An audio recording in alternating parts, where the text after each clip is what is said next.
আজকে আপনাদের সাথে যে কেক ডেকোরেশন শেয়ার করব তার জন্য আমি প্রথমেই 4 ইঞ্চি মোল্ডে একটা কেক বেক করে নিয়েছি। এই কেকটাকে সাবধানতার সাথে ডিমোল্ড করে 3টি লেয়ারে কাট করে নিব। তারপর কেকটাকে ক্রাম কোট করে ফ্রিজে রেখে ঠান্ডা করে নিব। ফ্রিজে ভালো মতো ঠান্ডা করে নিলেই কেকটা কাটাকাটি করতে সুবিধা হবে। এই যে কেকটা আমি ফ্রিজ থেকে বের করে নিয়ে প্রথমেই আমি এক পাশে কেটে নিলাম। মাঝখানের পাশটা সমান রেখে মানে দুই পাশটা সমান রেখে মাঝখান থেকে একটা অংশ আমি কেটে বার করে নিব। আমি এই ভিডিওটা একদমই ফাস্ট করে দেই নাই, আপনাদের বোঝার সুবিধার্থে একটু যদি মনোযোগ দিয়ে দেখেন তাহলে কিন্তু আপনারা সুন্দর মতো বুঝতে পারবেন। কাজ করার সময় এই টাইমে কারেন্ট চলে গেছে, তো এই অবস্থায় আর আমি রেখে দেই নাই। মোবাইলের ফ্ল্যাশ লাইট দিয়ে যতটুকু ভিডিও ধারণ করা গেছে ততটুকুই করেছি, কারণ এই অবস্থায় আমাকে আবারও ক্রামকোট করে ফ্রিজে রাখতে হবে। তো মাঝখানের অংশটা সরে নিয়ে দুইটা পাশ আমি একসাথে করে দিয়ে আবারও কিন্তু মাঝখানে কেটে নিলাম। এবার দুই পাশে দুইটাকে সরিয়ে দিয়ে মাঝখানে আগে থেকে কেটে রাখা অংশটাকে খুব সুন্দরভাবে সেট করে দিব। এই যে এত কাটাকাটি করলাম এই জন্য হলেও কেকটাকে ক্রামকোট করে ফ্রিজে রাখলে এই কাটাকাটি করতে অনেক সুবিধা হবে। না হলে এই স্পঞ্জ কেক সাথে সাথে ক্রামকোট করে এত কাটাকাটি আপনি করতে পারবেন না। তো এখন আগের কেটে রাখা অংশটা আমি কেকের মাঝখানে দিয়ে একটু সমান করে নিয়ে বাড়তি অংশটা আমি কেটে নিব। এই কেকটা কিন্তু ইউটিউব ফেসবুকে অনেক ভাইরাল। তো আমি খুবই ছোট ওজনের কেক বানিয়ে দেখিয়ে দিচ্ছি। এটা আসলে আমার কোনো কাস্টমারের জন্য না, আমি আমার বাসার জন্য বানাচ্ছি।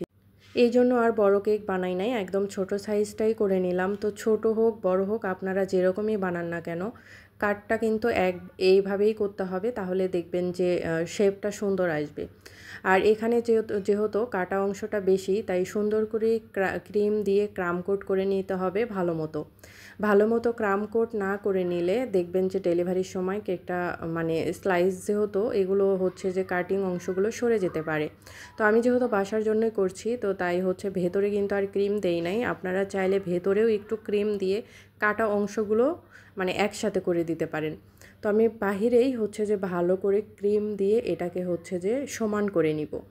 ক্রাম কোট করে এভাবে সমান করে নিলেও উপরে যখন আমি কেকটাকে ফিনিশিং করব তখন কিন্তু সময়টা আর অত বেশি লাগবে না, আর সুন্দর ফিনিশিং চলে আসবে। তো কেকের উপরে বসানোর জন্য আমি এখানে গোলাপ ফুল বানিয়ে নিব। তো আজকে আমি আপনাদের এই ভিডিওতে ক্রিমের মধ্যে কিভাবে লাল টুকটুকে একটা কালার আনতে হয় সেটা কিন্তু দেখিয়ে দিব। আর এই সময়টাকে কিন্তু আমি কেকটাকে ফ্রিজে রেখে আবারও ঠান্ডা করে নিব। এখানে আমি ট্রান্সের অয়েল বেস রেড কালার দিয়েছি। পরিমাণটা একটু আপনাদের আইডিয়া করে নিতে হবে, পরিমাণ বললে আসলে ওভাবে হয় না। তো যতটুকু ক্রিম আপনারা অল্প অল্প করে কালার মিশিয়ে দেখবেন, পারফেক্ট একটা রেড কালার আসলে আর কালার মেশানোর দরকার হবে না। তো এখানে আমি কিন্তু ভিডিও একদমই ফাস্ট করি নাই, মানে যেভাবে আমি করেছি একদম অরিজিনাল ভিডিওটাই দিয়েছি। ভিডিওটা একটু বড় হলেও আশা করি আপনাদের অনেক উপকার হবে। তো এই যে দেখেন আমি একদম রেড টুকটুকে মানে লাল টুকটুকে যাকে বলে সেই কালারটা কিন্তু করেছি। আর দেখতেই পেলেন ভিডিওতে যে আমি কিভাবে এক পাশ থেকে স্প্যাচুলা দিয়ে ঘুরিয়ে ঘুরিয়ে কালারটা মিশিয়ে নিলাম। এখন এই কালারের মধ্যে আমি দিয়ে দিলাম 1 ফোঁটা ব্ল্যাক কালার। এটা যে কোনো ব্র্যান্ডের হতে পারে। এই ব্ল্যাক কালারটা দেওয়ার কারণে দেখেন ক্রিমের মধ্যে একটু খয়েরি টাইপের কালার চলে এসেছে। যদি আরও একটু ব্ল্যাক কালার দেন তাহলে কালারটা কিন্তু আর একটু অন্যরকম হবে। আপনারা অল্প অল্প কালার মিশিয়ে এভাবে আপনাদের যে কালারটা দরকার সেই কালারটা করে নিতে পারবেন। তো এখন আমি যে কালারটা চাচ্ছিলাম একদম পারফেক্ট সেই কালারটাই আমি করেছি। এখন এই কালারটা এই অবস্থায় কিন্তু আপনাদের কাছে আরও একটু নরম হয়ে আসতে পারে। তো আপনারা পাইপিং ব্যাগে তুলে ফ্রিজে রেখে দিবেন 5 থেকে 10 মিনিটের জন্য, তারপরে যে কোনো ফ্লাওয়ার করে নিতে পারবেন। তো ক্রিম যে একটু নরম হয়ে আসবে এটাই স্বাভাবিক, কারণ ক্রিম হচ্ছে যে গরমের মধ্যে একটু নরম হবেই, এটা যেহেতু হুইপড ক্রিম। তো আমি এই যে কালার মিশানো ক্রিমটা গ্লাসের মধ্যে পাইপিং ব্যাগ দিয়ে তার মধ্যে আমি এইভাবে কালারটা তুলে নিচ্ছি। আমি আজকে হচ্ছে গোলাপ ফুল বানাবো। আজকের ভিডিওটা একটু বড় হলেও আপনাদের জন্য অনেক হেল্পফুল হবে নতুনদের জন্য। পাইপিং ব্যাগের মধ্যে আমার ক্রিম নেওয়া হয়ে গেছে। আর একটা জিনিস আপনাদের খেয়াল করতে হবে, অনেকেই হাত দিয়ে ক্রিমটা নিচের দিকে টেনে আনেন। এটা কখনোই হচ্ছে সঠিক নিয়ম না। হাতেরও কিন্তু একটা তাপ থাকে, যেটাতে ক্রিমটা আরও দ্রুত মেল্ট হতে থাকে। তো এখানে আমি যে সঠিক নিয়মটা বা আমি যেটা ফলো করি, পাইপিং ব্যাগের মধ্যে ক্রিম নেওয়ার পর স্ক্রাপার দিয়ে এভাবে ক্রিমটাকে নিচের দিকে আনবেন। এবার আমি রোজ স্ট্যান্ডের উপরে কিছু ফুল করে নিব। তো এখানে আমি প্রথমেই একটা বোর্ড নিয়েছি, আর এই বোর্ডের উপরে আমি ফুলগুলো করে রাখবো। আর রোজ স্ট্যান্ডের উপরে প্রথমেই আমি দিয়ে দিব একটু ক্রিম। ক্রিমটা কিভাবে দিচ্ছি একটু খেয়াল করবেন। আসলে কোনো জিনিস থাকে যেটা মুখে বলে বোঝানো যায় না, ভিডিওতে একটু দেখে আপনাদেরকে বুঝে নিতে হবে। এখানে একদম ছোট আমি গোলাপগুলোই তৈরি করব, কারণ আমার কেকটা যেহেতু ছোট, তাই বেশি বড় গোলাপের আমার দরকার হবে না। তো এই গোলাপটা হচ্ছে আমি রেডি করার পর আমি যেখানে বসাবো সেখানে আমি একটু করে ক্রিম দিয়ে দিচ্ছি, মানে বোর্ডের উপরে। আমি এটা সরাসরি কেকের উপরে বসাবো না। কেন বসাবো না আপনারা স্ক্রিনে খেয়াল করে গোলাপ ফুল বানানোগুলো একটু দেখেন আর আমার কথাগুলোও শোনেন। না বসানোর কারণ হচ্ছে আমি এই অবস্থায়, যেহেতু ক্রিম নরম, ফুলগুলো বানাচ্ছি, তো এই অবস্থায় যখন আমি কেকের উপর বসাতে যাব, যে কোনো কালারেরই কেক হোক না কেন, কালারটা সরাসরি কেকের মধ্যে চলে যাবে। আর এইটাকে যদি আমি ফ্রিজে রেখে দেই, ফ্রিজে রেখে দিলে কালারটা সুন্দরভাবে এই ক্রিমের মধ্যে সেট হয়ে যাবে, ফুলগুলো শক্ত হয়ে যাবে। আপনি যে কোনো কেকের উপর যেভাবে ইচ্ছা আপনি বসাতে পারবেন। ফুলগুলো শক্ত হওয়ার কারণে একটার উপর থেকে আরেক জায়গায়, মানে এক জায়গায় থেকে আরেক জায়গায় নিতে গেলে কিন্তু একদমই অসুবিধে হবে না। অনেকেই ফুল বানানোর পর ফুলগুলো বসাতে পারেন না, কারণ অতিরিক্ত কালার মেশানোর কারণে দেখা যায় ক্রিমগুলো নরম হয়ে যেতে থাকে। ফুল কোনো রকমে বানানো গেলেও ফুলগুলোকে কেকের উপর সুন্দরভাবে সেট করা যায় না। তো এখানে আমি এই অবস্থায় ফুলগুলোকে ফ্রিজে রেখে দিলাম, আর এখানে অন্য পাইপিং ব্যাগের মধ্যে নিয়ে নিচ্ছি আমি ক্রিম। এখানে আমি ক্রিমটাকে একটু ইয়েলো কালারের মতো করে নিয়েছি, মানে সাদা কালার ক্রিমের মধ্যে অল্প পরিমাণ ইয়েলো কালার দিয়ে এই কালারটা করেছি। এখন এই ক্রিমটা দিয়ে আমি কেকটাকে ডেকোরেশন করে নিব। পাইপিং ব্যাগের মধ্যে আবারও ক্রিম দিয়ে এই যে স্ক্র্যাপারের সাহায্যে আমি আলতো হাতে ক্রিমটাকে নিচের দিকে নিব। সরাসরি হাত দিয়ে আনার কোনোই দরকার নাই। আর বিশেষ করে এখন এত গরম, আপনি কাজ করতে করতে আপনার হাতের তালুর গরমে ক্রিম গলে যেতে থাকে।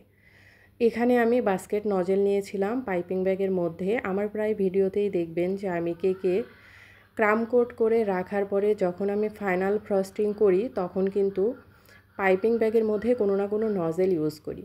কারণ কি, আপনি যখন কেকের উপরে এভাবে ক্রিম দিবেন, নজেলের মাধ্যমে দিলে সব জায়গায় সমান পড়ে, আর কেকটা দ্রুত ফিনিশিং চলে আসে, মানে অল্প সময়ের মধ্যেই ফিনিশিং চলে আসে।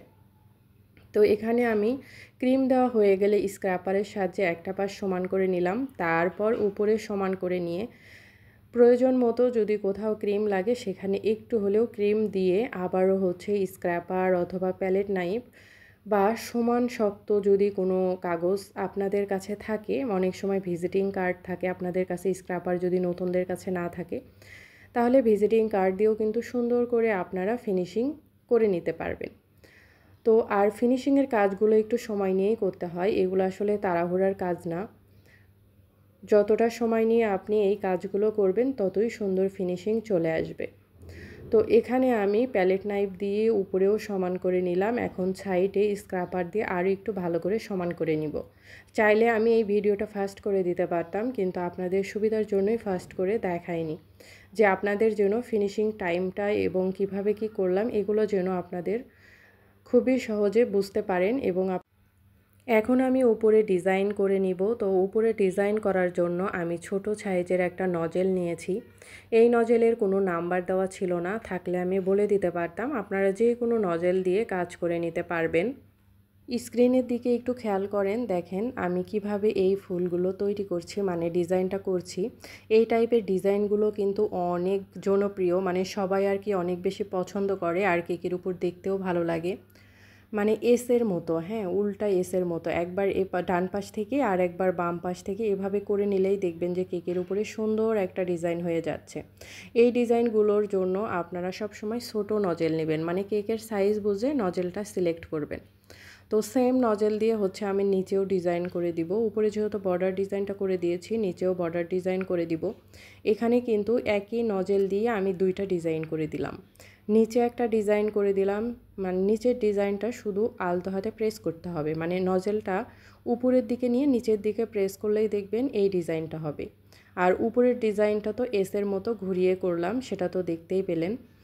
আর এখন আমি উপরে হচ্ছে সবুজ কালার দিয়ে কাজ করে নিব। আমি ক্রিমের মধ্যে কিভাবে সবুজ কালার করি এই ভিডিওতে আমি সেটাও দেখিয়ে দিব। এখানে আপনারা সাদা কালার হুইপ ক্রিমটা নিয়ে নেবেন।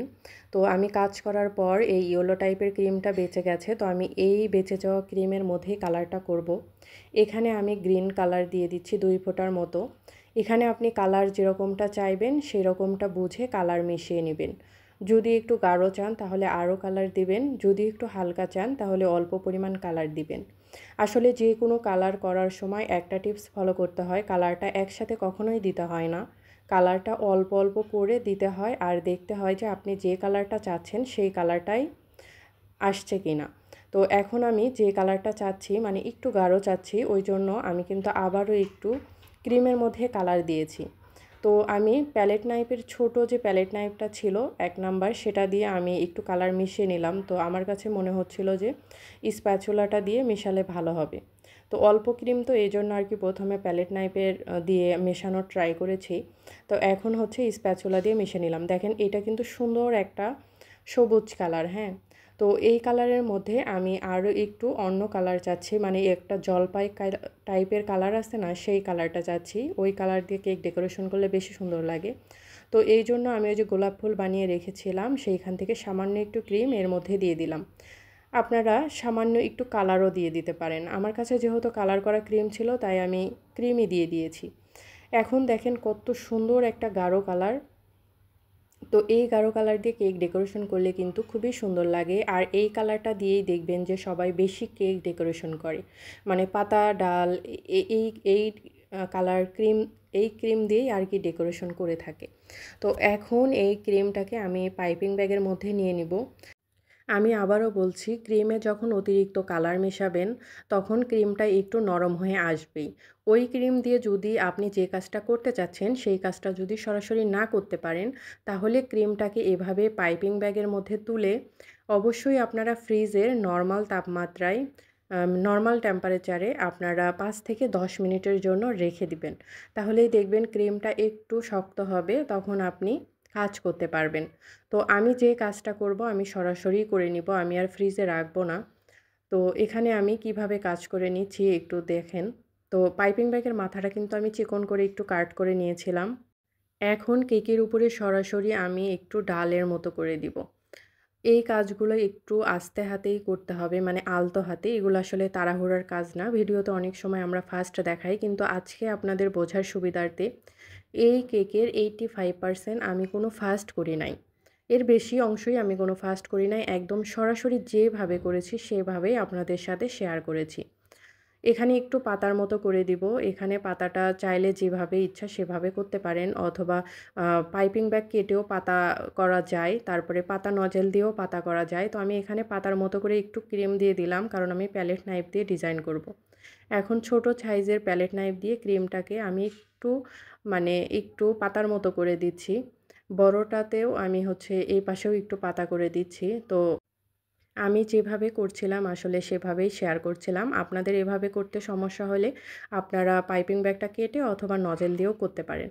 মানে এই কেকের মধ্যে আসলে আমি চাচ্ছিলাম যে একটু মানে সরাসরি মানে পাতা করে দিতে।